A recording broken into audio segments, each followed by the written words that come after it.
honoré, Adonai Saint-Est. Alléluia, tu es honoré. Jésus le Messie.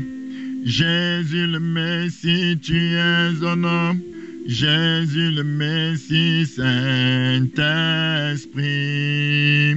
tu es honoré.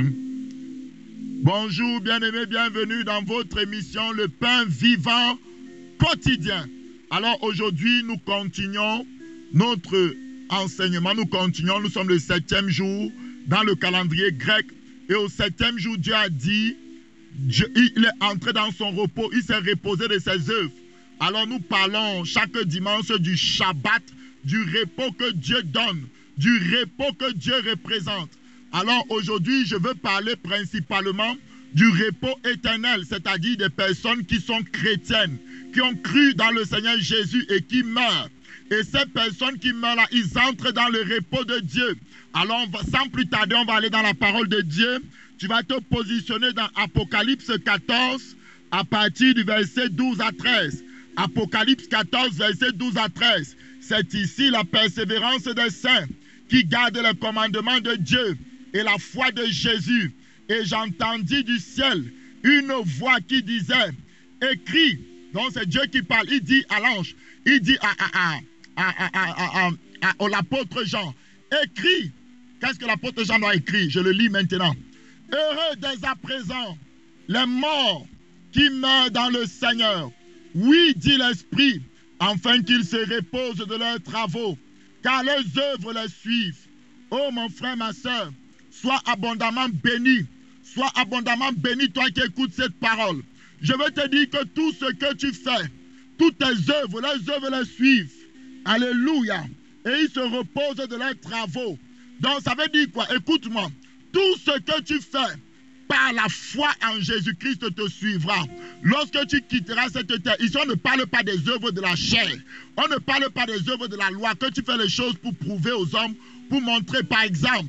La Bible dit que la vraie religion, c'est de prendre soin des orphelins et des veuves. Quand tu t'occupes d'un orphelin, à cause du nom de Jésus, quand tu t'occupes d'une veuve, à cause du nom de Jésus, sans chanter la fanfare, sans le dire, tu le fais en secret. Tu pries pour l'enfant, tu pries pour la veuve, tu t'occupes de cette personne. Alors le Dieu qui est dans les cieux dit simplement que ce que tu as fait là te suivra lorsque tu quitteras la terre. Lorsque, bien-aimé, tu pries le Seigneur, tu as ta relation intime avec lui quand personne ne te voit.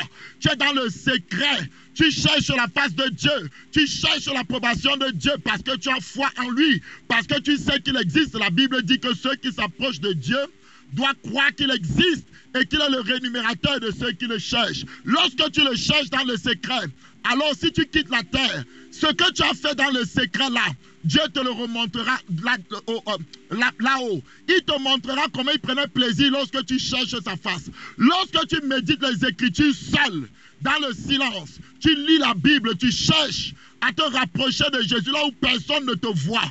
Tu ne lis pas forcément la Bible pour enseigner les autres, mais tu lis parce que tu aimes Jésus, parce que tu veux être proche de lui. Alors ce qui est fait dans le secret te suivra lorsque tu quitteras cette terre. C'est de ces œuvres dont nous parlons. Tabitha prenait soin des veuves, des orphelins. Lorsqu'elle est morte, la Bible dit que c'est ces œuvres qui ont parlé. Ces œuvres l'ont ramené à la vie. La Bible nous dit ici que lorsque le mort qui est mort en Christ, heureux une personne qui est morte en Christ, heureux une personne qui connaissait Jésus et qui a quitté cette terre parce qu'il se repose de ses œuvres. Bien-aimé, ce n'est pas les œuvres de la loi. Ce n'est pas les choses qu'on fait pour impressionner les gens. La Bible dit que les pharisiens priaient en public pour être vus. Les pharisiens aimaient tellement la gloire des hommes. C'est cette société moderne qui fait tout pour impressionner le monde. Ils n'aiment plus le Jésus. Ils n'aiment plus le Jésus crucifié. Ils n'aiment plus le Jésus qu'on se moque de Jésus. Ils veulent le Jésus glorieux. Ils veulent le bling-bling, la luxure. C'est ce monde aujourd'hui qui fait les choses pour être vu, qui fait les choses pour être connu. Mais lorsque tu cherches Dieu, lorsque tu fais les choses pour pour toucher son cœur, pour lui plaire lui seul. La Bible dit, Jésus dit que je ne fais pas ma volonté, mais je fais la volonté de celui qui m'a envoyé. Parce que je ne cherche pas la gloire qui vient des hommes, mais je cherche la gloire qui vient de Dieu seul. Alors les œuvres que tu faisais pour Dieu te suivront même au-delà. On va prendre un cas pratique de quelqu'un qui est mort dans le Seigneur et il a fait une œuvre merveilleuse et ça l'a suivi. Va chercher dans Luc 23 à partir du verset 37 à 43. Et Jésus, je t'aime et je te célèbre. Luc 23, verset 37 à 43.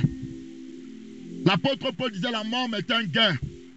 Bénis soient ceux qui meurent dans le Seigneur, car les œuvres le suivent de l'autre côté.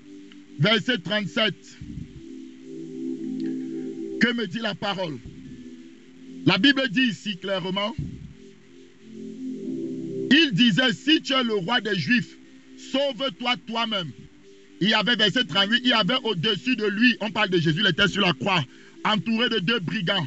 Il y avait au-dessus de lui cette inscription, celui-ci est le roi des Juifs. L'un des malfaiteurs crucifiés l'injuriait. Tu m'entends? On insultait Jésus sur cette croix, disant, n'es-tu pas le Christ? Sauve-toi toi-même, sauve-nous, alléluia. Verset 40, mais l'autre le reprenait et disait, ne crains-tu pas Dieu, toi qui subis la même condamnation, point d'interrogation. Pour nous, c'est justice, car nous recevons ce qu'ont mérité nos crimes. Mais celui-ci n'a rien fait de mal. Le verset 42 dit, et il dit à Jésus, souviens-toi de moi quand tu viendras dans ton règne. Écoutez, il dit à Jésus, souviens-toi, pour dire que quand tu vas venir dans le futur, parce que Jésus revient si tu ne savais pas. Quand tu vas venir dans le futur, Jésus, souviens-toi de moi. Écoute, Jésus dit que non, moi je ne suis pas le Dieu du futur seulement. Comme tu t'es repenti, ça c'est l'œuvre la plus grande qu'un homme puisse faire sur la terre. Bien-aimé, si tu ne connais pas Jésus, je veux te le présenter ce matin. Si tu crois en lui, tu auras la vie éternelle. Car Dieu a tant aimé le monde qu'il a donné son Fils unique, afin que quiconque croit en lui ne périsse point, mais ait la vie de Dieu, la vie éternelle. La parole de Dieu me dit ici au verset 43, Jésus lui répondit, je te le dis en vérité, je te le dis en vérité, aujourd'hui même, tu seras avec moi dans le paradis. Nous parlons du repos de Dieu, nous parlons du Shabbat. Cet homme n'avait rien de bon, cet homme est un brigand, cet homme peut-être toute sa vie, la Bible ne nous le dit pas, il avait volé, il avait fait du mal, mais il a fait une œuvre avant de mourir, il a fait une œuvre avant de passer de ce monde au monde à venir. Il a fait une œuvre, cette œuvre, il a osé croire à Jésus, il s'est repenti de tout son cœur et il a dit à Dieu, Jésus, lorsque tu reviendras, souviens-toi de moi, aie pitié de moi. Et Jésus dit que non, ce n'est pas loin, c'est aujourd'hui que tu entres dans le repos. Aujourd'hui, tu seras avec moi dans mon royaume. Aujourd'hui, tu seras avec moi au paradis. Ce n'est pas quand je reviens, c'est maintenant que je te prends. Toi qui crois en Dieu, toi qui aimes Dieu, je veux te dire, accroche-toi, parce que le jour est près de paraître. Jésus est près de revenir. Alors tous ceux qui vont croire en lui jusqu'à la fin porteront la couronne de vie. Je vous laisse sur ces paroles. Mon temps est terminé pour la première partie de cette émission et nous nous retrouvons dans la seconde partie après une petite pause.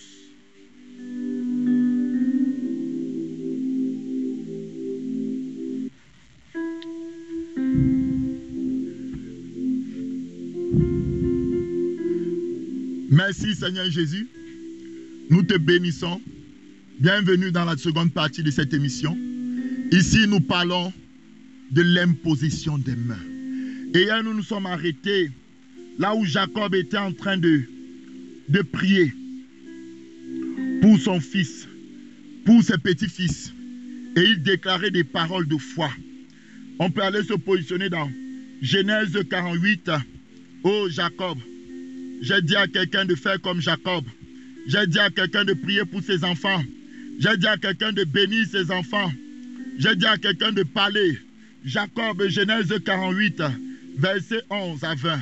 Genèse 48, verset 11 à 20. La Bible me dit clairement, Israël dit à Joseph, je ne pensais pas revoir ton visage. Et voici que Dieu me fait voir même ta postérité. J'ai déjà lu ça hier. Joseph les retira des genoux de son père. Donc Joseph avait mis ses enfants sur les genoux de Jacob. Oh, comme toi tu es sur les genoux de Jésus de Nazareth ce matin. Et il se prosterna en terre devant lui. Alléluia. Puis Joseph les prit tous deux, Ephraïm de sa main droite à la gauche d'Israël et Manassé de sa main gauche à la droite d'Israël et les fit approcher de lui. Donc Jacob a mis sa main droite sur le plus petit Ephraïm et il a mis sa main gauche sur le plus grand. Il a fait ça expressement. Donc il les a bénis. Israël est tendance, c'est ce que je dis. On va aller au verset 15.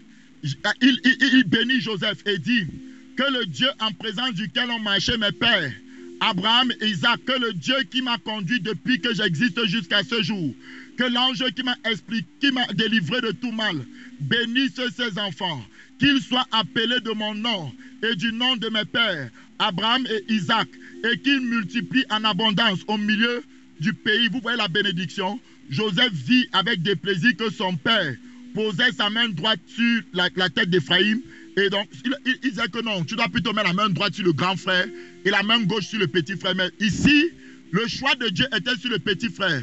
Je vais te dire, mon frère, ma soeur, tu es le choix de Dieu. Même si tu es le dernier de ta famille, tu es le choix de Dieu. C'est toi l'étoile de ta famille. Et les hommes spirituels savent quand ils ont affaire à des étoiles. Les hommes spirituels savent quand ils ont affaire à des personnes qui sont capables de changer, de shifter la destinée de famille. Des personnes qui sont nées non pas pour manger seulement et boire, pour avoir des femmes à gauche, droite, non. Des personnes qui sont focalisées dans l'œuvre de Dieu. Des personnes qui sont nées pour parler de Jésus. Les personnes qui sont nées pour être à part, mises à part par l'onction, mises à part par la présence de Dieu, pour faire les œuvres de Dieu sur la terre des vivants. Des personnes qui sont nées pour parler de Dieu comme on n'en a jamais entendu parler jusqu'à présent. Alors Jacob a posé sa main et a béni ses enfants. J'ai dit qu'il faut bénir vos enfants. Qu'est-ce que Jacob a fait? Jacob a transféré l'héritage. Je vais lire la suite, vous allez voir. Il a transféré l'héritage. Jacob refusa, verset 19 de Genèse 48. Son père refusa, Jacob refusa et dit, je le sais mon fils, je le sais. Lui aussi deviendra un peuple, lui aussi sera grand, mais son frère cadet sera plus grand que lui. Sa postérité deviendra une multitude de nations. L'homme spirituel connaît, l'homme spirituel peut voir. Alléluia. Il le bénit ce jour-là et dit, c'est par toi qu'Israël bénira, en disant que Dieu te traite comme Ephraïm et comme Manassé. Et il mit Ephraïm avant Manassé. Oh my God. Peut-être tu es le petit frère de ta famille, mais Dieu t'a mis devant. N'oublie pas que Dieu t'a mis devant. C'est sur toi que Jésus compte. C'est sur toi que Jésus compte. Ne fais pas comme les autres dans la famille. Ne te comporte pas comme les autres. Jésus compte sur toi. Il t'a choisi. Il dit qu'on bénira Israël comment? En disant que Dieu fasse comme il a fait à Ephraïm. Donc Jacob a mis ici Ephraïm en tête. Bien aimé, je vais vous dire quelque chose. Jacob ici a transféré l'héritage positif par l'imposition des mains. Et ici j'interpelle les parents. Vous venez d'accoucher vos enfants. Grand-mère telle vient.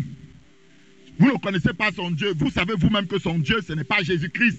Vous savez qu'elle adore les crânes. Vous savez qu'elle est chez les marabouts. Vous connaissez sa vie. Elle met sa main sur l'enfant. Elle bénit et elle transfère aussi un héritage. Mais l'héritage là n'est pas l'héritage de Dieu. Elle transfère un héritage satanique. Parce que s'il y a l'héritage positif, il y a aussi l'héritage négatif. Est-ce que vous me comprenez, mes frères et sœurs? Que vos yeux soient ouverts. Soyez attentifs. Jésus a dit, je vous envoie comme des serpents au milieu. Ça dit que soyez rusés comme le serpent. Ça dit que comme des... Oh my God. Il faut avoir la sagesse. Tu viens d'accoucher ton enfant, tu dis que tu vas laisser que les parents bénissent. Est-ce que tes parents ont le même Dieu que toi? Si ce n'est pas le cas, fais attention à ce qui peut être transféré. Alléluia. Ici, Jacob était de Dieu. Il priait le Dieu d'Abraham, d'Isaac et de Jacob. Quand il a posé sa main, il a transféré l'héritage positif.